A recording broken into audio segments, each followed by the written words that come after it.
Hello, welcome to Stories in Time. My name is Eloise Schottler. I am your storyteller. I'm your storyteller, but today I'm going to be working from material and talking about how a story could possibly be made from what I've brought in today. I love letters. Old letters are the best, in my opinion, because you're meeting people on the page in their own words from another time that you could never know if you didn't have that piece of paper. In going through some papers in my office this week, I found two old letters that I used to work with, and it reminded me that I had some unfinished business with these two letters. Let me tell you a little bit about them first. I went down to the District of Columbia Genealogy Historical Office. This was maybe 15 years ago or more, and asked if they had any files that contained domestic materials. You usually get letters in a file of domestic materials. Well, they surely did. And that's when I met Dora S. Barnard. Dora S. Barnard was writing from a house on Massachusetts Avenue called Normanstone. Normanstone is long gone, but the property is still pretty much intact. It was a much larger farm. Now think of this. This is Washington, D.C., and what sits on that place now is the home of the Vice President of the United States and a sky observatory. Next door is the British Embassy, and across the street is the Vatican Embassy, or whatever you call it. But in 1847, they called it Normanstone, in the hands of the Barnard family.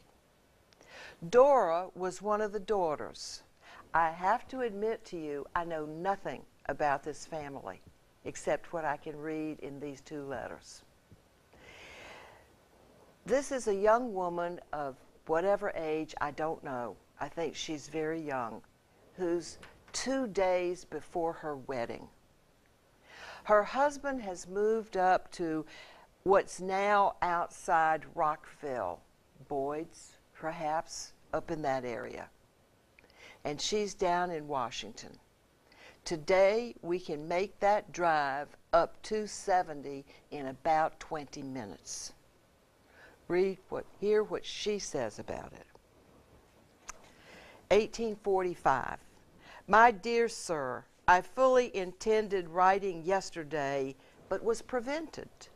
I have attended to your requests, and I have finished sewing, much to my relief. I believe all the planning is done. Everything goes on smoothly. I went into the storeroom today to pack something away to be sent up, and I deliberately sat down by the side of the trunk and took a good cry. That's just the way I am when I'm excited. Do not think that it's regret for my determination to leave all and cleave to thee. Oh no, but this leaving causes struggles. I tremble also at the responsibility I am incurring. I suppose you are calmer about this than myself. Now, goodbye. Until Tuesday, yours for the last time, S. Dora Barnard. She's sweet, isn't she? A romantic, yours for the last time, S. Dora Barnard. A young girl that slips into the storeroom next to her trunk and cries with excitement, I'm sure, but with millions of other emotions leaving home, going so far away from home, taking up a new life, taking on the responsibilities of a wife, which we don't really know too much about what that would be today. what she would have been for her in 1845. But that's how she was feeling that day. And that's what I love about letters. Now, to make a story about this, which I've always thought that I would, I'd have to get down to the archives and to the Historical Society and start doing some work. What were her parents' names? When were they married? When was she born? Are there any Bible records in that file? She's obviously a Barnard. They obviously had property and money. They would have been known in the city of Washington. Did she have brothers and sisters? What was she leaving when she left home? Who was this man she was marrying? Why had he moved so far away from the city? And what did he do? What was her life possibly going to be like? So that's your first little junket into the research on a letter like this. The second letter gives us some of the answers to our questions, not all. And this letter was written in 1849. She was married in 1845, and here we are in 1849, May the 7th. And she's writing to Mr. John H. Higgins. Now we have a name for him. And he's living in Rockville. He's moved from Boyd's down to Rockville. And her circumstance has changed a lot too. She's writing from Normanstone to Montgomery County, Maryland, to Rockville in Montgomery County, Maryland. So she's not at home. She's back in her parents' home. My dear husband, I have obeyed your injunction and have stayed at home quietly. If I were to have 50 children, I will never leave you again to have one. I cannot reconcile myself to the separation. I am restless without you. I wander about at a loss. I would rather be in our quiet home with you than any other place in all the world than one without you. They talk as if they expect me to stay about here all summer. But indeed, I shall go to you as soon as I can get there. What do you do without me? I feel condemned by not saying more to you of the danger to which I am exposed. For I do not think you are fully aware of it. It may be that we shall not meet again on this earth, but will you promise me to endeavor to meet me in heaven? I scarcely expect to see you for some time. One kiss and then goodbye. Yours with much affection, S. Dora Higgins. There's a lot in that letter, isn't there? There are a lot of questions to ask about Dora now. From 1845 to 1849, married 4 years. Why is she at home in Washington with her parents? Because she's pregnant, I imagine. Pregnancy was not an easy thing for women in the past, and this is 1849. Perhaps there was a question of her safety. Perhaps there was a question of the better doctor.